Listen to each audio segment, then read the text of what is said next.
नमस्ते। कल्पना कीजिए, लंदन की एक धुंध भरी शाम है। आप 221 बी बेकर स्ट्रीट के एक आरामदायक कमरे में बैठे हैं, जहां आग जल रही है। आपके सामने एक अजनबी आता है, जो कुछ देर पहले ही दरवाजे पर आया है। इससे पहले कि वो एक शब्द भी कहे, आपका दोस्त, दुनिया का एकमात्र कंसल्टिंग डिटेक्टिव शर्लॉक होम्स, उस आदमी को देखकर मुस्कुराता है और कहता है, जाहिर है आप एक शिपराइट के तौर पर काम कर चुके हैं। हाल ही में आपने बहुत ज्यादा लिखा है। आप चीन में कुछ समय बिता चुके हैं और आपकी दाहिनी कोहनी के पास एक टैटू है जो एक मछली की कहानी बताता है। अजनबी हैरान रह जाता है। डॉक्टर वॉटसन, जो आपके बगल में बैठे हैं, हमेशा की तरह चकित हैं। ये जादू जैसा लगता है ना? किसी व्यक्ति के बारे में सिर्फ उसके जूतों पर लगी मिट्टी, उसकी उंगलियों पर स्याही के निशान या उसकी आस्तीन के घिसने के तरीके को देखकर इतना कुछ बता देना लगभग अलौकिक लगता है। लेकिन क्या हो अगर मैं आपसे कहूं कि ये जादू नहीं है? क्या हो अगर ये एक तरीका है, एक सीखी जा सकने वाली कला, दिमाग का एक विज्ञान है जिसे कोई भी अभ्यास के साथ विकसित कर सकता है? यही मारिया कोनिकोवा की किताब mastermind, how to think like Sherlock Holmes का साहसिक मादा है। कोनिकोवा, जो खुद एक मनोवैज्ञानिक और पत्रकार हैं, हमें बताती हैं कि शर्लॉक होम्स की अविश्वसनीय मानसिक क्षमताएं केवल कल्पना की उड़ान नहीं है। वे एक अनुशासित वैज्ञानिक सोच पद्धति का परिणाम है। एक ऐसी पद्धति जिसे हम आज की न्यूरोसाइंस और मनोविज्ञान की मदद से समझ सकते हैं और अपना सकते हैं। ये कोई संयोग नहीं है कि होम्स का किरदार एक असली व्यक्ति डॉक्टर जोसेफ बेल पर आधारित था, जो सर आर्थर कॉनन डॉयल के मेडिकल स्कूल में प्रोफेसर थे। डॉक्टर बेल अपने मरीजों की बीमारियों का पता सिर्फ उन्हें देखकर ही लगा लेते थे, ठीक उसी तरह से जैसे होम्स अपराधियों का पता लगाता है।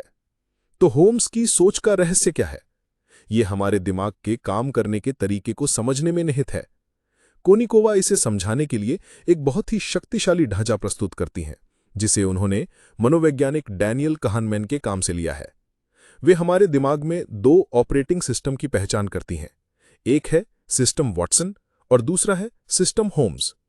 सिस्टम वॉटसन हमारे प्यारे, वफादार लेकिन अक्सर भ्रमित रहने वाले डॉक्टर वॉटसन की तरह हमारा डिफॉल्ट मोड है। ये तेज, सहज, भावनात्मक और प्रतिक्रियाशील है।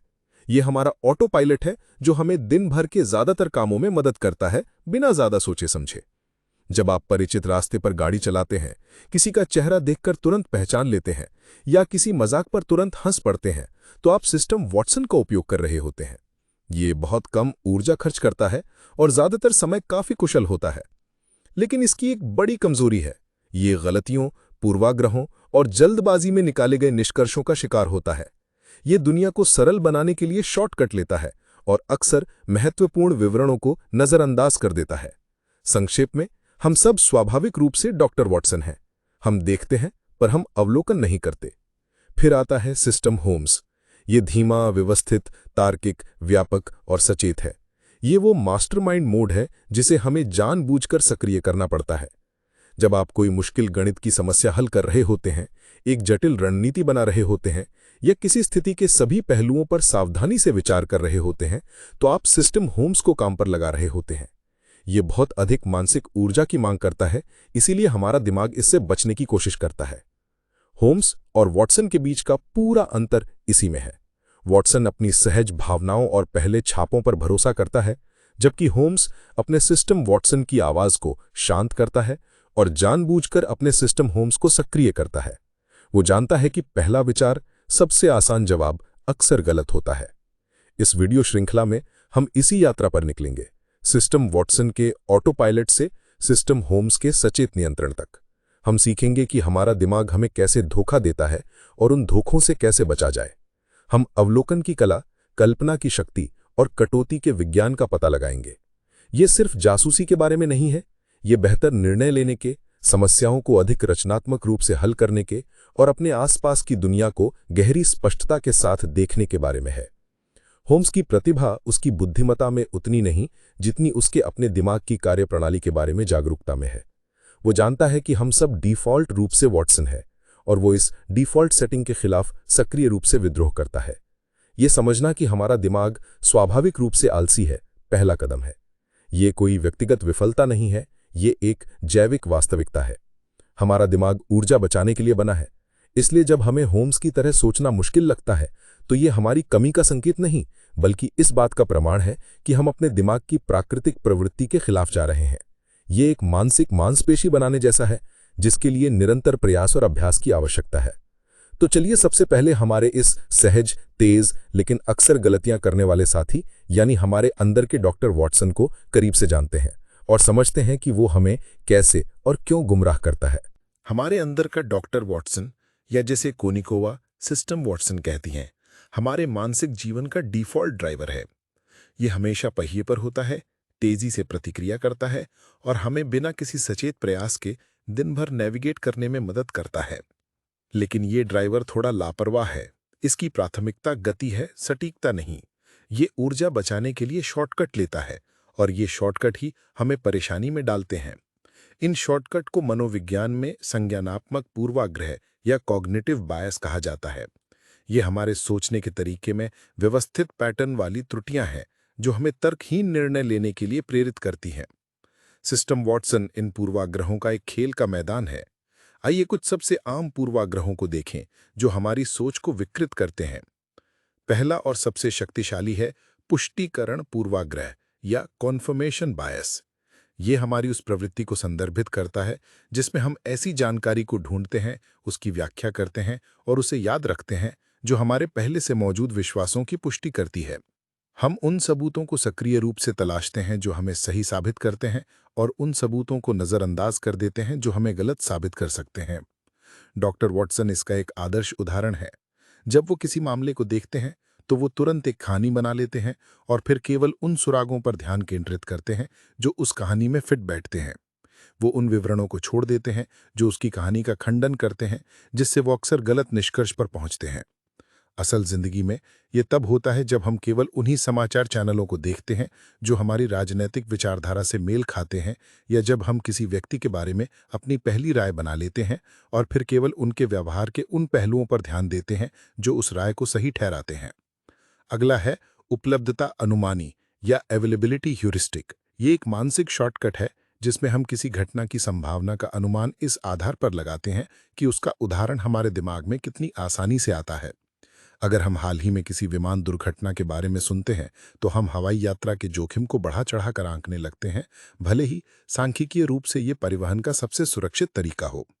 हमारा सिस्टम वॉटसन हाल की भावनात्मक रूप से आवेशित जानकारी को प्राथमिकता देता है और उसे अधिक महत्वपूर्ण मानता है, जिससे हमारा निर्णय विकृत हो जाता है। फिर आता है एंकरिंग बायस या चौकीदारी पूर्वाग्रह, जहां हम निर्णय लेते समय हमें मिली पहली जानकारी पर बहुत अधिक निर्भर करते हैं। एक दुकान में एक शर्ट पर 500 रुपए का प्राइस टैग काटकर 150 रुपए लिखा हो सकता है। 500 रुपए का आंकड़ा एक एंकर बन जाता है, जिससे 150 रुपए एक शानदार डील की तरह लगता है, भले ही शर्ट की वास्तविक कीमत 100 रुपए से अधिक न हो। सिस्टम वॉटसन इस पहले नंबर से चिपक जाता है और उसके आधार पर बाकी सब कुछ का मूल्यांकन करता है। एक और महत्वपूर्ण पूर्वाग्रह है मौलिक आरोपण त्रुटि या पत्राचार पूर्वाग्रह। ये हमारी प्रवृत्ति है कि हम दूसरों के व्यवहार को उनकी आंतरिक विशेषताओं या व्यक्तित्व का परिणाम मानते हैं, जबकि स्थितिजन्य कारकों को कम आंकते हैं। अगर कोई सड़क पर फिसल जाता है तो हमारा पहला वॉटसन चालित विचार होता है, वो कितना अनाड़ी है। हम इस संभावना पर विचार नहीं करते कि शायद फर्श गीला या असमान था। इसके विपरीत जब हम खुद फिसलते हैं तो हम तुरंत स्थिति को दोष देते हैं, फर्श गीला था। हम अपने लिए स्थितिजन्य बहाने बनाते हैं, लेकिन दूसरों के लिए चारित्रिक निर्णय लेते हैं। ये सभी पूर्वाग्रह एक साथ मिलकर काम करते हैं और हमें दुनिया की एक त्वरित, सुसंगत लेकिन अक्सर गलत प्राकृतिक कहानी बनाने में मदद करते हैं। सिस्टम वॉटसन का लक्ष्य सच्चाई खोजना नहीं है, इसका लक्ष्य अस्पष्टता को कम करना और दुनिया को समझने योग्य बनाना है, और ये जितनी जल्दी हो सके उतनी जल्दी करता है। ये पहले विश्वास करता है और बाद में सवाल करता है, अगर कभी करता भी है तो। ये समझना महत्वपूर्ण है कि ये पूर्वाग्रह हमारे दिमाग में खामियां नहीं है, वे एक विकासवादी प्रणाली की विशेषताएं हैं जो त्वरित अस्तित्ववादी निर्णयों के लिए डिजाइन की गई थीं, न कि तार्किक शुद्धता के लिए। हमारे पूर्वजों के लिए ये सोचना कि झाड़ियों में सरसराहट एक शेर की वजह से है, भले ही वो सिर्फ हवा हो, जीवन रक्षक था। गलत होने की कीमत कम थी, जबकि सही होने का इनाम बहुत बड़ा था। समस्या ये है कि आधुनिक दुनिया में जहां निर्णय अधिक जटिल होते हैं, यही शॉर्टकट हमें गंभीर त्रुटियों की ओर ले जाते हैं। इसलिए हम इन पूर्वाग्रहों को मिटा नहीं सकते। होम्स बनने का रास्ता एक आदर्श तर्क संगत मशीन बनने का नहीं है, बल्कि यह आत्म जागरूकता विकसित करने का है कि ये पूर्वाग्रह कब सक्रिय हैं और उन स्थितियों में उन्हें ओवरराइड करने का अनुशासन है जहां सटीकता गति से अधिक महत्वपूर्ण है। हमारे वॉटसन मन द्वारा बताई गई कहानियां सच महसूस होती हैं क्योंकि वे भावनात्मक रूप से संतोषजनक और संज्ञानात्मक रूप से आसान होती हैं। वे हमें निश्चितता का एहसास देती हैं। इसलिए सिस्टम होम्स को सक्रिय करने का पहला कदम अनिश्चितता के साथ सहज होना और हमारी प्रारंभिक वॉटसन जनित कहानी द्वारा प्रदान की गई अनिश्चितता पर सक्रिय रूप से अविश्वास करना है। ये एक बौद्धिक चुनौती से कहीं ज्यादा एक भावनात्मक चुनौती है। अब जबकि हम जानते हैं कि हमारा ऑटो पायलट हमें कैसे गुमराह करता है, तो अगला सवाल ये है कि हम पहिया अपने हाथ में कैसे लें, हम अपने अंदर के जासूस को कैसे जगाएं। हमारे दिमाग के ऑटो पायलट सिस्टम वॉटसन की भ्रामक प्रवृत्तियों को समझने के बाद अब हम उस महत्वपूर्ण प्रश्न पर आते हैं, हम जानबूझकर नियंत्रण कैसे अपने हाथ में लें और अपने अंदर के शेरलॉक होम्स को कैसे सक्रिय करें। मारिया कोनिकोवा हमें एक सरल लेकिन शक्तिशाली सूत्र देती हैं। सिस्टम होम्स को जगाने के लिए माइंडफुलनेस और मोटिवेशन की आवश्यकता होती है। ये दो स्तंभ हैं जिन पर होम्स की पूरी मानसिक संरचना टिकी हुई है। आइए पहले मोटिवेशन या प्रेरणा को समझते हैं। होम्स के संदर्भ में प्रेरणा का मतलब केवल कुछ करने की इच्छा नहीं है, बल्कि ये सच्चाई को खोजने की एक सक्रिय गहरी इच्छा है, बजाय इसके कि आसान जवाब पर टिक जाए। ये एक अतृप्त जिज्ञासा है जो उसे जटिल समस्याओं में गहराई से उतरने के लिए प्रेरित करती है। जब पुलिस और वॉटसन किसी मामले को बंद मान लेते हैं, तब भी होम्स की प्रेरणा उससे विसंगतियों और अनसुलझे सवालों की जांच करने के लिए मजबूर करती है। ये प्रेरणा कहां से आती है? ये परिप्रेक्ष्य के बदलाव से आती है।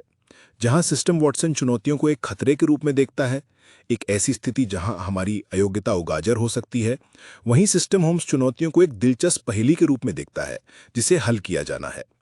इस मानसिकता को अपनाकर हम डर को जिज्ञासा में बदल सकते हैं, जो सिस्टम होम्स को सक्रिय करने के लिए आवश्यक मानसिक ऊर्जा प्रदान करती है।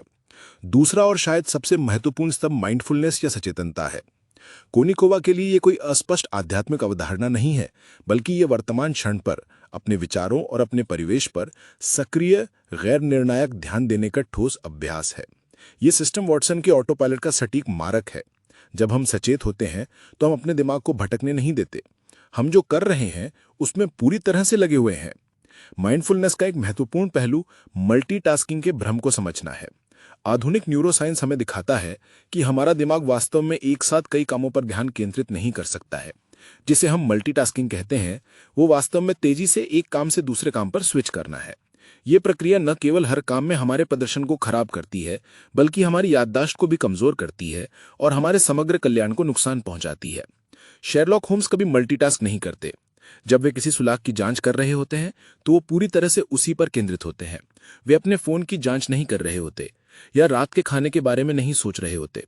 ये तीव्र एकल केंद्रित ध्यान उन्हें उन विवरणों को देखने की अनुमति देता है जिन्हें बाकी सब लोग नजरअंदाज कर देते हैं। तो हम इन दोनों स्तंभों को कैसे विकसित कर सकते हैं? यह अभ्यास से शुरू होता है। सिस्टम होम्स को सक्रिय करना एक मांसपेशी बनाने जैसा है। शुरुआत में यह मुश्किल और थकान लगता है, लेकिन लगातार अभ्यास से यह आसान और अधिक स्वाभाविक हो जाता है। आप एक सरल व्यायाम से शुरुआत कर सकते हैं। अगले 10 मिनट के लिए कोई एक काम चुनें और उसे बिना किसी भटकाव के करें। अपना फोन बंद कर दें, अन्य सभी टैब बंद कर दें और बस उस एक काम पर ध्यान केंद्रित करें। ध्यान दें कि आपका मन कितनी बार भटकने की कोशिश करता है। जब ऐसा होता है तो धीरे से अपना ध्यान वापस उस काम पर ले आए। ये छोटा सा अभ्यास ध्यान की मांसपेशी का निर्माण करता है। यह समझना महत्वपूर्ण है कि सिस्टम होम्स में स्विच करना हमारे दिमाग की प्राकृतिक प्रवृत्ति के खिलाफ एक विद्रोह का कार्य है। हमारा दिमाग ऊर्जा संरक्षण के लिए प्रोग्राम्ड है और सिस्टम वॉटसन सबसे कम प्रतिरोध का मार्ग है।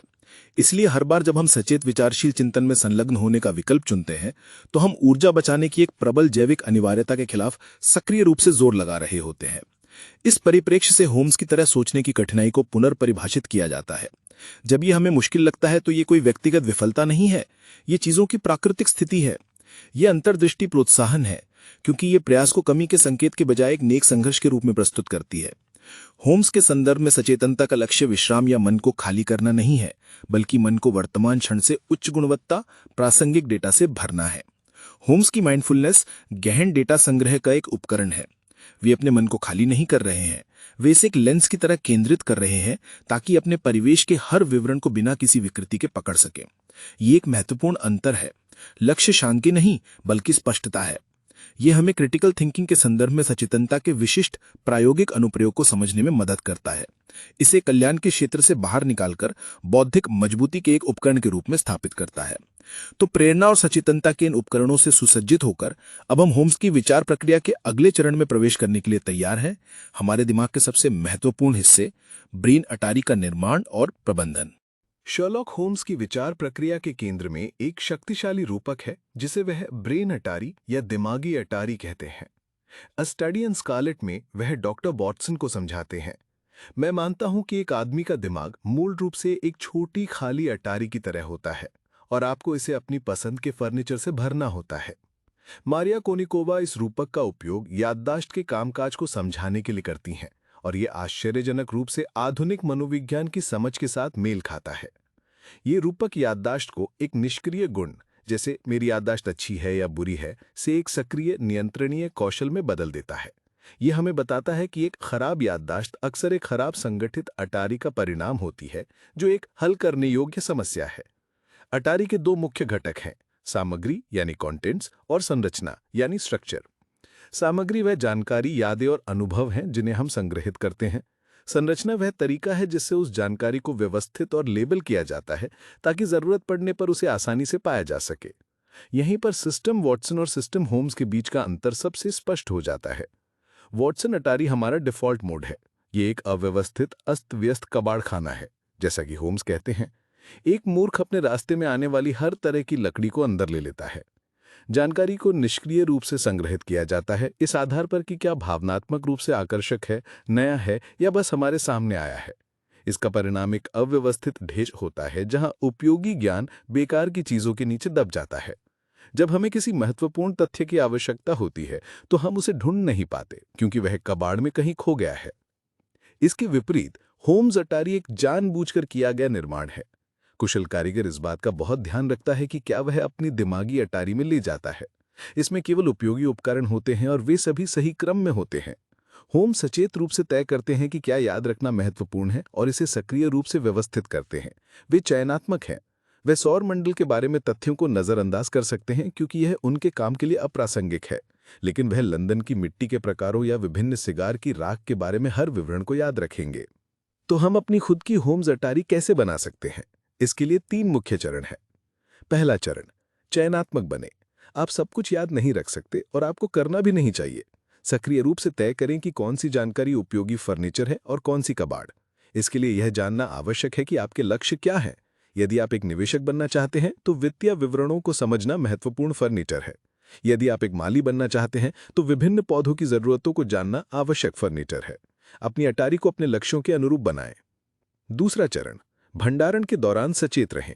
जब आप कुछ नया सीख रहे हो तो सक्रिय रूप से ध्यान दें, निष्क्रिय रूप से जानकारी का उपभोग ना करें। जब आप एक किताब पढ़ते हैं तो केवल शब्दों को अपनी आंखों के सामने से गुजरने ना दें। रुकें, नोट्स लें, सवाल पूछें। ये प्रक्रिया मजबूत न्यूरल कनेक्शंस बनाती है और स्मृति को और मजबूत और स्थायी बनाती है। तीसरा चरण, संरचना बनाएं। जानकारी को बस अटारी में ना फेंकें, नई जानकारी को उस ज्ञान से जोड़ें जो आपके पास पहले से है। मानसिक मॉडल और राखरेखाएं बनाएं। यह आपकी अटारी में अलमारियां बनाने और बक्सों पर लेबल लगाने के जैसा है। जब आप एक नया वित्तीय सिद्धांत सीखते हैं तो उसे उन अन्य सिद्धांतों से जोड़ें जिन्हें आप पहले से जानते हैं। यह कनेक्शन का नेटवर्क जानकारी को पुनः प्राप्त करना बहुत तेज और अधिक विश्वसनीय बनाता है। आपकी सोच की गुणवत्ता सीधे आपकी अटारी की सामग्री की गुणवत्ता द्वारा सीमित होती है। आप कबाड़ जानकारी से शानदार निष्कर्ष नहीं निकाल सकते। होम्स के निष्कर्ष विभिन्न सूचनाओं के टुकड़ों को जोड़ने पर आधारित है और इसके लिए आवश्यक है कि उसकी अटारी में संग्रहित जानकारी सटीक और प्रासंगिक हो। महत्वपूर्ण चिंतन शून्य में नहीं होता, यह क्यूरेटेड ज्ञान की नींव पर बना है। इसलिए सीखना और अटारी को भरने की प्रक्रिया सोचने की प्रक्रिया से अलग नहीं है, यह आवश्यक पहला कदम है। एक जानबूझकर सीखने वाले बने बिना आप एक महान चिंतक नहीं बन सकते। एक अच्छी तरह से भरी हुई और व्यवस्थित अटारी के साथ हम होम्स की मेथड के अगले चरण के लिए तैयार हैं। दुनिया को केवल देखना नहीं बल्कि उसका अवलोकन करना। एक बार जब हमने अपनी दिमागी अटारी को व्यवस्थित करने के महत्व को समझ लिया है तो हमें यह सीखना होगा कि उसमें उच्च गुणवत्ता वाली सामग्री कैसे भरी जाए। ये हमें शेरलॉक होम्स की पद्धति के मूल में लाता है, निष्क्रिय रूप से देखने और सक्रिय रूप से अवलोकन करने के बीच का महत्वपूर्ण अंतर। ये अंतर अ स्कैंडल इन बोहेमिया के प्रसिद्ध दृश्य में सबसे अच्छी तरह से दर्शाया गया है। होम्स वॉटसन से 221 बेकर स्ट्रीट की सीढ़ियों की संख्या के बारे में पूछते हैं। वॉटसन जो उन सीढ़ियों पर दिन में कई बार चढ़ते उतरते हैं, उन्हें कोई अंदाजा नहीं होता। होम्स बताते हैं, तुम देखते हो लेकिन तुम अवलोकन नहीं करते। अंतर स्पष्ट है। मैं जानता हूं कि 17 सीढ़ियां हैं, क्योंकि मैंने देखा भी है और अवलोकन भी किया है। देखना एक निष्क्रिय, स्वचालित और बिना सोचे समझे होने वाली प्रक्रिया है। ये हमारा सिस्टम वॉटसन है जो बिना किसी प्रयास के संवेदी इनपुट लेता है। हमारी आंखें खुली हैं, इसलिए हम देखते हैं। लेकिन अवलोकन एक सक्रिय, सचेत और जानबूझकर की जाने वाली प्रक्रिया है। यह सिस्टम होम्स है जो विशिष्ट प्रासंगिक जानकारी इकट्ठा करने के लिए ध्यान को निर्देशित करता है। हम वास्तव में अवलोकन क्यों नहीं करते? इसके पीछे कुछ शक्तिशाली मनोवैज्ञानिक बाधाएं हैं। पहली है अध्यात्मात्मक अंधापन, इनअटेंशनल ब्लाइंडनेस। ये घटना, जिसे प्रसिद्ध अदृश्य गोरिल्ला प्रयोग द्वारा प्रदर्शित किया गया था, दिखाती है कि जब हम किसी एक चीज पर बहुत ध्यान केंद्रित करते हैं तो हम अक्सर दूसरी स्पष्ट चीजों के प्रति अंधे हो सकते हैं, जो ठीक हमारे सामने हो रही होती हैं। हमारा ध्यान एक सीमित संसाधन है। हम एक ही समय में हर चीज का अवलोकन नहीं कर सकते। यही कारण है कि होम्स अपने ध्यान को निर्देशित करने में बहुत सावधान और चयनात्मक है। दूसरी बाधा हमारी पूर्व कल्पित धारणाएं हैं। हमारा सिस्टम वॉटसन हमारे विश्वासों और अपेक्षाओं के आधार पर जो हम देखते हैं उसे फिल्टर करता है। हम उन चीज़ों को नोटिस करते हैं जो हमारे विश्वासों की पुष्टि करती हैं और उन चीज़ों को नज़रअंदाज करते हैं जो नहीं करती। यदि हम मानते हैं कि कोई व्यक्ति अविश्वसनीय है, तो हम उसके व्यवहार में केवल अविश्वसनीयता के संकेत देखेंगे। तो हम इन बाधाओं को कैसे दूर करें और होम्स की तरह अवलोकन करना कैसे सीखें? पहला कदम है व्यवस्थित और जानबूझकर होना। बस यूं ही चारों ओर न देखें, एक लक्ष्य रखें। कोनिकोवा एक संरचित दृष्टिकोण का उपयोग करने का सुझाव देती हैं, जैसे कि चेकलिस्ट का उपयोग करना, ताकि ऑटो पायलट को हावी होने से रोका जा सके। यदि आप किसी स्थिति का विश्लेषण कर रहे हैं तो उन विशिष्ट चीजों की एक सूची बनाएं जिन्हें आप ढूंढ रहे हैं। दूसरा, समावेशी बने। अवलोकन केवल दृष्टि के बारे में नहीं है। होम्स डेटा इकट्ठा करने के लिए अपनी सभी इंद्रियों का उपयोग करते हैं। वो चीजों की अनुपस्थिति पर भी ध्यान देते हैं। सिल्वर ब्लेज में कुत्ते का रात में ना भौंकना एक प्रसिद्ध उदाहरण है कि जो नहीं है उसका अवलोकन करना कितना महत्वपूर्ण हो सकता है। तीसरा, निष्पक्षता का अभ्यास करें। तत्काल व्याख्या या निर्णय के बिना आप जो देखते हैं उसका वर्णन करें। डेटा को कहानी से अलग करें। कोनिकोवा अपने अवलोकनों को लिखने या जोर से कहने का सुझाव देती हैं, ताकि आप खुद को निर्णय लेने के बजाय अवलोकन करते हुए पकड़ सकें। सच्चा अवलोकन केवल रिकॉर्डिंग का कार्य नहीं है, बल्कि ये सवाल पूछने का कार्य है। यह आपके पर्यावरण के साथ एक सक्रिय संवाद है। निष्क्रिय देखना, वॉटसन पर्यावरण को अंकित मूल्य पर स्वीकार करता है। सक्रिय अवलोकन, होम्स लक्ष्य निर्देशित होता है। एक लक्ष्य का तात्पर्य एक प्रश्न से है जिसका आप उत्तर देने का प्रयास कर रहे हैं। होम्स सिर्फ कीचड़ का धब्बा नहीं देखते, वे पूछते हैं, ये किस तरह का कीचड़ है, ये कहाँ से आया हो सकता है, जूते पर इसकी स्थिति मुझे क्या बताती है। इसका मतलब है कि एक बेहतर पर्यवेक्षक बनने के लिए हमें पहले बेहतर प्रश्नकर्ता बनना होगा। हमारे अवलोकनों की गुणवत्ता उन प्रश्नों की गुणवत्ता से निर्धारित होती है जो हम अपने परिवेश से पूछ रहे हैं। हमारा परिवेश लगातार हमारी प्रत्यक्षा और निर्णय को प्रभावित करता है, ज्यादातर हमारी सचेत जागरूकता के बिना। जानबूझकर अवलोकन का कार्य उस प्रभाव को सचेत करने का कार्य है। यह हमारे सोचने के तरीके को आकार देने वाले इनपुट पर नियंत्रण रखने के बारे में है, बजाय इसके कि हम निष्क्रिय रूप से उनके द्वारा आकार दिए जाएं। यह आपके पर्यावरण की कठपुतली होने और उसके विश्लेषक होने के बीच का अंतर है। एक बार जब हम निष्पक्ष रूप से अवलोकन करने और अपनी दिमागी अटारी में सटीक डेटा इकट्ठा करने में सक्षम हो जाते हैं, तो हम अगले चरण के लिए तैयार हैं। उस डेटा को लेना और उससे संभावित स्पष्टीकरणों की एक श्रृंखला बनाना। ये कल्पना की शक्ति का क्षेत्र है। जब हम कल्पना शब्द सुनते हैं तो हम अक्सर कलाकारों, कवियों और सपने देखने वालों के बारे में सोचते हैं। हम इसे तर्क और विज्ञान के विपरीत मानते हैं। लेकिन शर्लॉक होम्स की पद्धति में कल्पना एक कठोर, अनुशासित और बिल्कुल आवश्यक उपकरण है। यह कटौती से पहले का महत्वपूर्ण चरण है, जहां कच्चे डेटा को संभावित कहानियों में बुना जाता है। कोनिकोवा हमें याद दिलाती हैं कि वैज्ञानिक कल्पना कलात्मक कल्पना से अलग है। जैसा कि भौतिक विज्ञानी रिचर्ड फीनमैन ने कहा था, यह कुछ ऐसा कल्पना करने की कोशिश करने की महान कठिनाई है जिसे आपने कभी नहीं देखा है, जो पहले से देखी गई हर चीज के साथ हर विवरण में सुसंगत है। यही होम्स की कल्पना का सार है।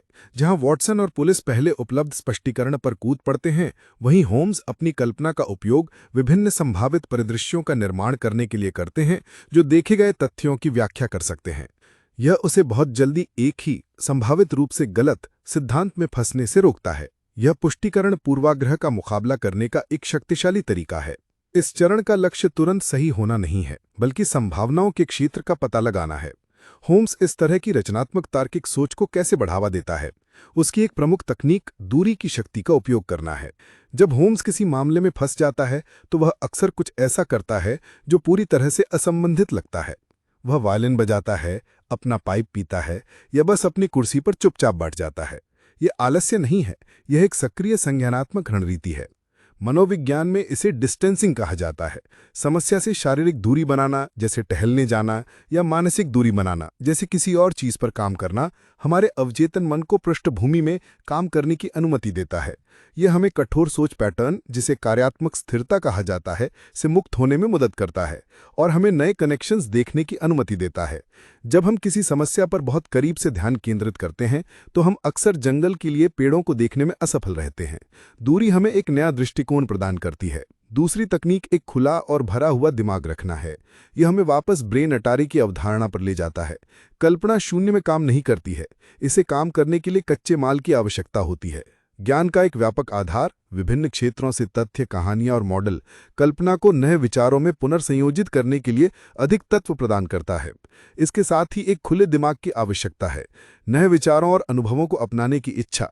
यह उन संभावनाओं की सीमा का विस्तार करता है जिनकी आप कल्पना कर सकते हैं। यदि आपका दिमाग बंद है तो आप केवल उन्हीं स्पष्टीकरणों पर विचार करेंगे जो आपके मौजूदा विश्व दृष्टि में फिट होते हैं।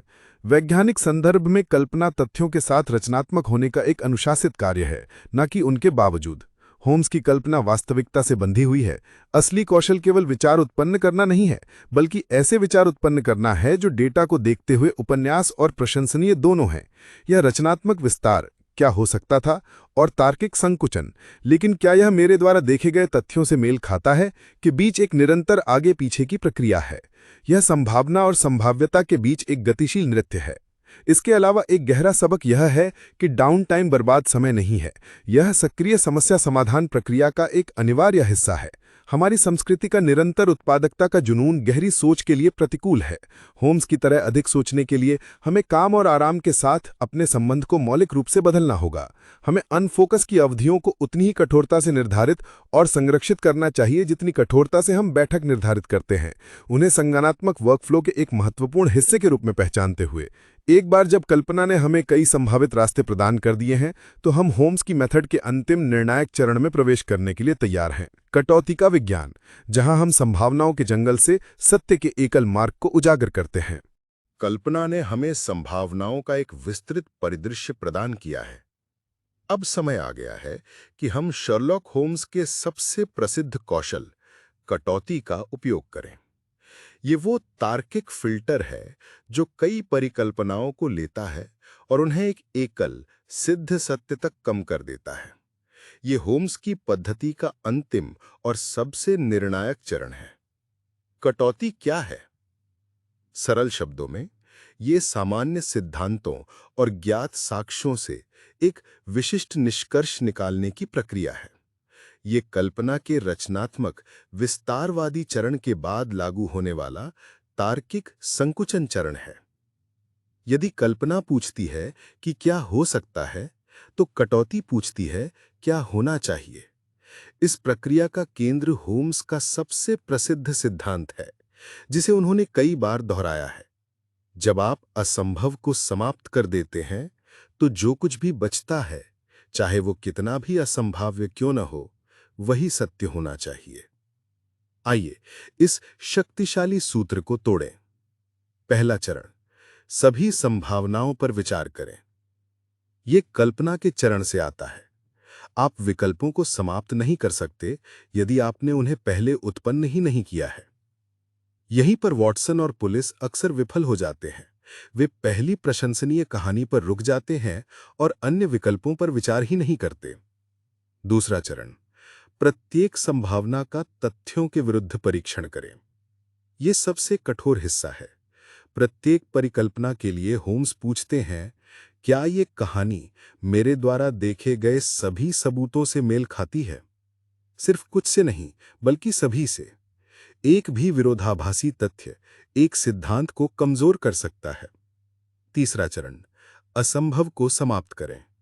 यदि कोई परिकल्पना एक भी सत्यापित तथ्य का खंडन करती है, तो उसे खारिज कर दिया जाना चाहिए, चाहे वो कितनी भी आकर्षक या सरल क्यों न लगे।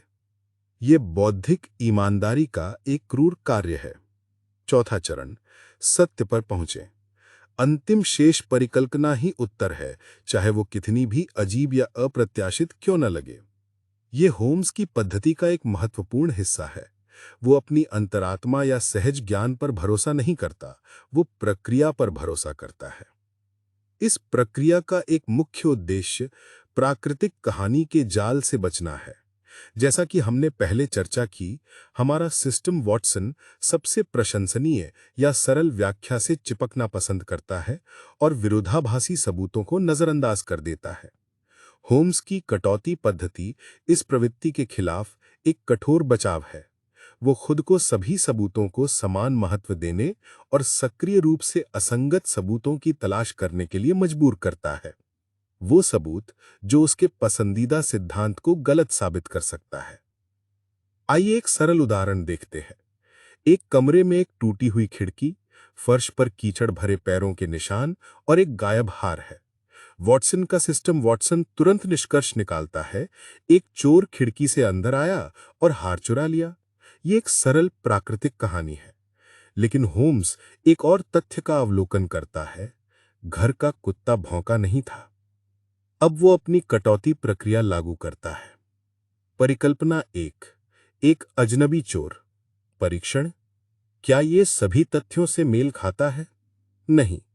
ये टूटी हुई खिड़की, पैरों के निशान और गायब हार की व्याख्या करता है, लेकिन ये कुत्ते के न भौंकने की व्याख्या नहीं करता। एक अजनबी के आने पर कुत्ता भौंकता। निष्कर्ष, परिकल्पना एक असंभव है, इसे समाप्त कर दिया जाता है। अब होम्स कल्पना का उपयोग करके एक नई परिकल्पना बनाता है। परिकल्पना 2, चोर कोई ऐसा व्यक्ति था जिसे कुत्ता जानता था। परीक्षण, क्या ये सभी तथ्यों से मेल खाता है? हाँ, ये बताता है कि कुत्ता क्यों नहीं भौंका। वो व्यक्ति अंदर आया, हार लिया और चोरी का नाटक करने के लिए खिड़की तोड़ दी और कीचड़ भरे पैरों के निशान बना दिए। निष्कर्ष, ये असंभाव्य लग सकता है, लेकिन चूंकि ये एकमात्र परिकल्पना है जो सभी तथ्यों से मेल खाती है, इसलिए ये सत्य होना चाहिए। कटौती मौलिक रूप से विनाश का एक कार्य है, निर्माण का नहीं। इसकी शक्ति इस बात में निहित है कि ये क्या समाप्त करती है। सत्य का निर्माण कटौती के दौरान नहीं होता है। ये तब प्रकट होता है जब बाकी सब कुछ जो झूठ है उसे हटा दिया जाता है। ये अंतर्दृष्टि समस्या समाधान को देखने का हमारा तरीका बदल देती है।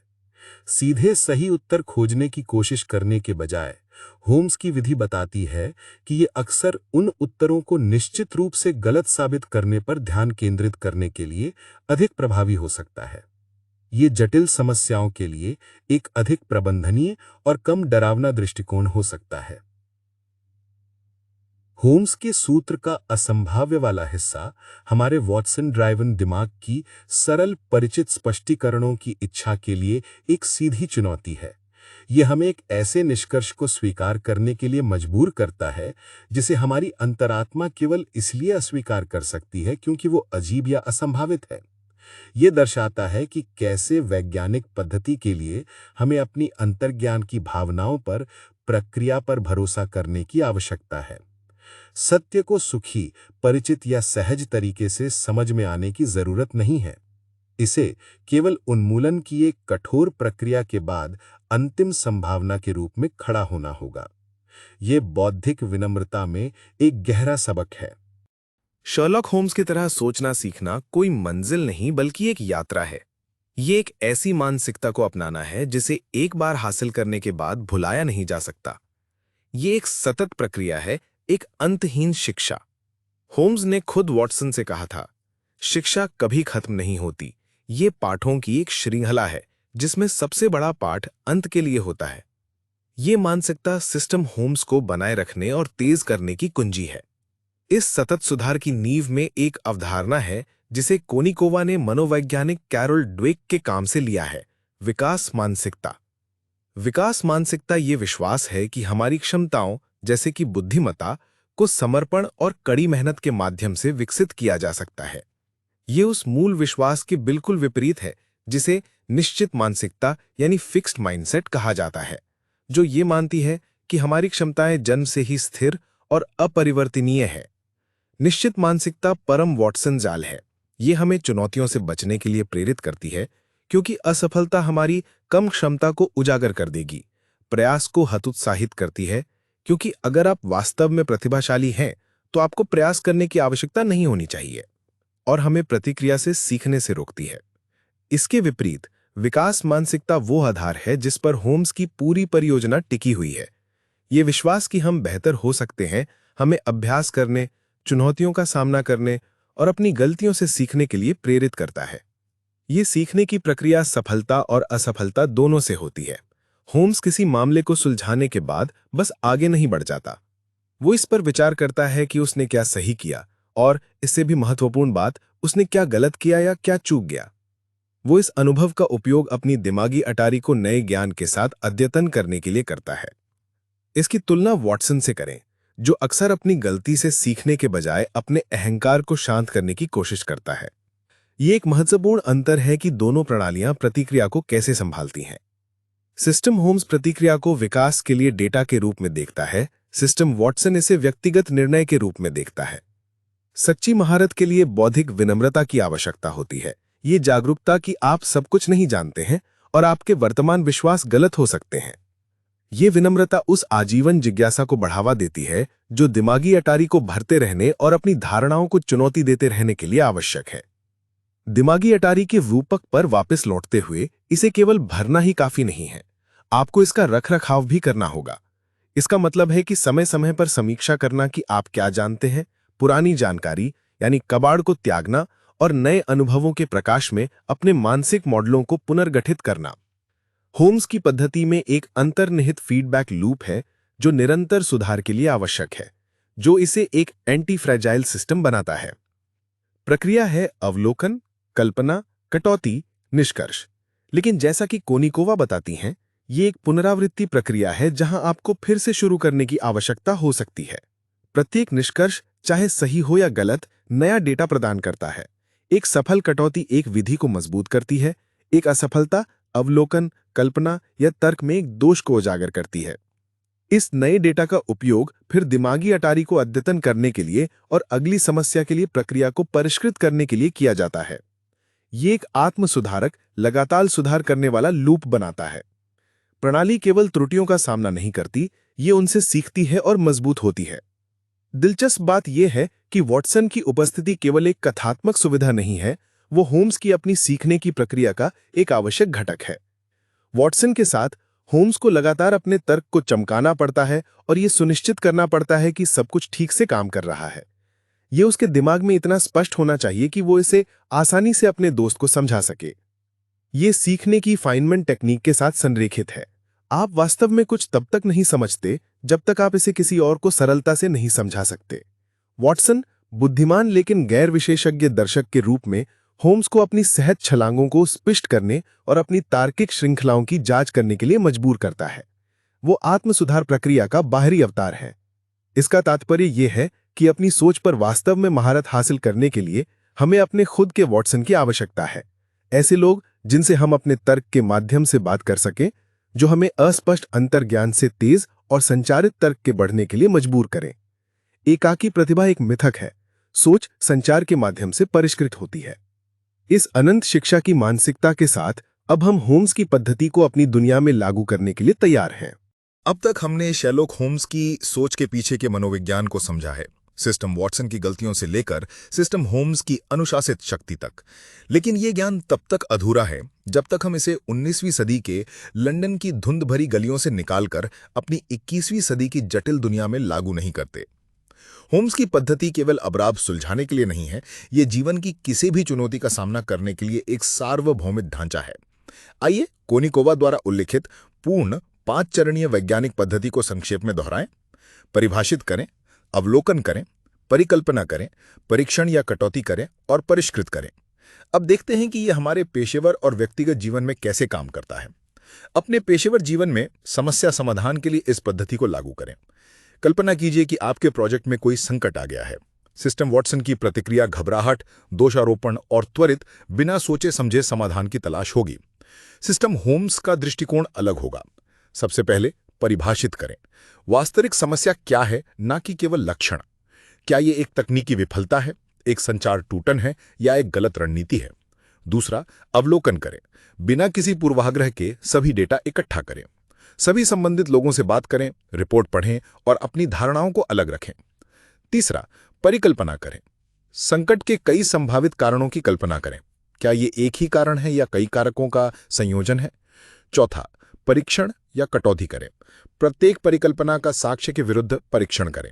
जो फिट नहीं बैठती उसे समाप्त कर दें।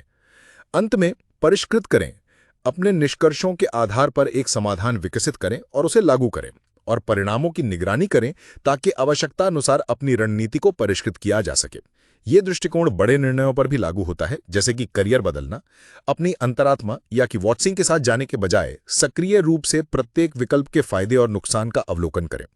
प्रत्येक विकल्प के लिए विभिन्न भविष्य के परिदृश्यों की कल्पना करें और अपने लक्ष्यों एवं उपलब्ध जानकारी के आधार पर इष्टतम मार्ग का कटौती करें। व्यक्तिगत जीवन में यह पद्धति हमारे संबंधों को बदल सकती है। बातचीत में केवल अपनी बारी का इंतजार करने के बजाय सक्रिय अवलोकन का अभ्यास करें। बॉडी लैंग्वेज, आवाज के लहजे और जो नहीं कहा जा रहा है उस पर ध्यान दें। यह गहरी सहानुभूति और बेहतर समझ की ओर ले जाता है। एक नया स्किल सीखते समय दिमागी अटारी के सिद्धांतों को लागू करें। अपने सीखने के संसाधनों के बारे में चयनित हों। अपने अभ्यास सत्रों को संरचित करें। गलतियों यानी विफलताओं को सुधार के लिए डेटा के रूप में देखें। हर दिन हम अनगिनत छोटे छोटे पूर्वाग्रहों का सामना करते हैं। होम्स की मानसिकता को लागू करने के लिए आप खुद से कुछ सवाल पूछ सकते हैं। इस पर मेरी प्रारंभिक वॉटसन जैसी प्रतिक्रिया क्या है? मैं क्या सच मानकर चल रहा हूं? मैं कौन से तथ्य देख रहा हूं बनाम मैं खुद को कौन सी कहानी सुना रहा हूं? इसका एक वैकल्पिक स्पष्टीकरण क्या हो सकता है? इन सवालों को पूछने का सरल कार्य हमारे ऑटो पायलट को बाधित करता है और हमें एक अधिक विचारशील और होम्स जैसी मानसिकता में स्थानांतरित कर देता है। होम्स पद्धति का अंतिम लक्ष्य सही होना नहीं है, बल्कि स्पष्टता प्राप्त करना है। सिस्टम वॉटसन सत्यापन चाहता है और अहंकार की रक्षा के लिए सही होना चाहता है। होम्स पद्धति में अनिश्चितता को गले लगाना, कई संभावनाओं पर विचार करना और गलत होने के लिए तैयार रहना भी शामिल है। पूरी प्रक्रिया सचेत अवलोकन से लेकर व्यवस्थित कटौती तक पूर्वाग्रहों, धारणाओं और भावनात्मक शोर को दूर करने के लिए डिजाइन की गई है। अंतिम परिणाम आवश्यक रूप से जीतने की भावना नहीं है, बल्कि साक्ष्य पर आधारित स्पष्ट समझ की स्थिति है। यह स्पष्टता किसी के प्रारंभिक पूर्वाग्रहों की पुष्टि के क्षणिक संतुष्ट से ज्यादा मूल्यवान और स्थायी है। होम्स की मानसिकता को अपनाना एक प्रतिक्रिया से एक सक्रिय जीवन शैली में एक मौलिक बदलाव है। सिस्टम वॉटसन प्रतिक्रियावादी है। यह उत्तेजनाओं पर स्वचालित और भावनात्मक रूप से प्रतिक्रिया करता है। जिंदगी एक वॉटसन के साथ घटित होती है। सिस्टम होम्स सक्रिय है। यह रुकना, एक लक्ष्य को परिभाषित करना, जानबूझकर जानकारी इकट्ठा करना और सचेत रूप से एक प्रतिक्रिया चुनना शामिल है। एक होम्स जिंदगी के साथ घटित होता है। इसलिए इन तकनीकों का व्यावहारिक अनुप्रयोग केवल एक बेहतर समस्या समाधानकर्ता बनने के बारे में नहीं है, ये आपके मानसिक जीवन के बारे में है और विस्तार से आपकी वास्तविकता के पूरे अनुभव के बारे में है। हमने शर्लॉक होम्स के दिमाग के अंदर एक लंबी और आकर्षक यात्रा की है। हमने अपने अंदर के सहज आवेगी डॉक्टर वॉटसन से मुलाकात की है और अनुशासित तार्किक शर्लॉक होम्स की शक्ति को उजागर किया है। ये यात्रा हमें एक गहरे सत्य की ओर ले जाती है। होम्स की तरह सोचना कोई जन्मजात प्रतिभा नहीं है, बल्कि एक सीखा हुआ कौशल है, एक मानसिकता जिसे विकसित किया जा सकता है। किताब का परिवर्तनकारी चाप हमें एक निष्क्रिय, बिना सोचे समझे और पक्षपाती डिफॉल्ट स्थिति से एक सक्रिय, सचेत और तार्किक स्थिति की ओर ले जाता है। ये याद रखना महत्वपूर्ण है कि ये एक यात्रा है, मंजिल नहीं। हम सभी दोनों मानसिकता का मिश्रण हैं। हमारे सभी के अंदर एक वॉटसन और एक होम्स है। लक्ष्य वॉटसन को पूरी तरह से खत्म करना नहीं है, वो हमारे दैनिक जीवन के लिए आवश्यक है, बल्कि ये कि हम अपने ट्रिगर्स के प्रति जागरूक बने और अधिक बार होम्स की प्रतिक्रिया चुनें। जब दांव ऊंचे हों और स्पष्टता की आवश्यकता हो, तो हमें ऑटो पायलट को बंद करने और मैनुअल नियंत्रण लेने में सक्षम होना चाहिए। इस यात्रा के अंत में कोनिकोवा हमें एक सबसे शक्तिशाली संदेश के साथ छोड़ती है। सबसे शक्तिशाली दिमाग शांत दिमाग है। ये वो दिमाग है जो वर्तमान में है, चिंतनशील है, अपने विचारों और अपनी स्थिति के प्रति सचेत है। यहां शांत का मतलब खाली नहीं है, बल्कि सिस्टम वॉटसन की आंतरिक बकवास और पूर्वाग्रहों से मुक्त है। ये वो मानसिक शांति है जो सिस्टम होम्स की स्पष्टता को उभरने की अनुमति देती है। ये वो सन्नाटा है जिसमें अवलोकन की फुसफुसाहट सुनी जा सकती है। अंतिम रहस्य जिसे होम्स की विधि हमें हल करने में मदद करती है, वो कोई अपराध नहीं है, बल्कि हमारे अपने दिमाग का कामकाज है। अवलोकन, कल्पना और कटौती के उपकरण अंदर की ओर मुड़ जाते हैं। हम अपने विचारों का अवलोकन करना सीखते हैं, सोचने के वैकल्पिक तरीकों की कल्पना करते हैं और अपने स्वयं के तर्क में खामियों का पता लगाते हैं। इसलिए मास्टरमाइंड बनना गहन आत्म जागरूकता और आत्म सुधार का कार्य है। सबसे बड़ा मामला जिसे आप कभी भी सुलझाएंगे वो आपका अपना है। ये केवल एक बौद्धिक अभ्यास से कहीं बढ़कर है। ये जीवन जीने का एक अधिक व्यस्त और पूर्ण तरीका है। एक वॉटसन चालित अस्तित्व अचेतन पूर्वाग्रहों और पर्यावरणीय संकेतों से प्रभावित होने वाला एक अस्तित्व है। ये जीवन जीने का एक निष्क्रिय तरीका है। एक होम्स चालित अस्तित्व सक्रिय जुड़ाव, जिज्ञासा और जानबूझकर चोच का एक अस्तित्व है। ये दुनिया का अनुभव करने का एक सक्रिय, समृद्ध तरीका है। बेहतर सोचना सीखना आपको केवल होशियार नहीं बनाता है, यह आपको और अधिक पूरी तरह से जीवित बनाता है। दुनिया पर अधिक ध्यान देकर आप इसका अधिक अनुभव करते हैं। यह आपको सशक्त बनाता है। यह याद दिलाता है कि यह अलौकिक शक्तियां नहीं है, बल्कि प्रशिक्षण योग्य कौशल है। अभ्यास के साथ कोई भी अपनी सोच, अवलोकन और निर्णय लेने में सुधार कर सकता है। तो आज ही अपनी यात्रा शुरू करें। इस वीडियो से एक छोटी सी तकनीक चुनें, शायद 10 मिनट के लिए अवलोकन का अभ्यास करना या अपनी एक धारणा पर सवाल उठाना, और इसे आजमाएं। हर बार जब आप सिस्टम वॉटसन पर सिस्टम होम्स को चुनते हैं, तो आप अपनी दिमागी अटारी में एक और उपयोगी टूल जोड़ रहे होते हैं और अपने अंदर के मास्टरमाइंड को थोड़ा और मजबूत बना रहे होते हैं। अगर आपको शर्लॉक होम्स की तरह सोचने का यह सफर पसंद आया, तो इस वीडियो को लाइक करें।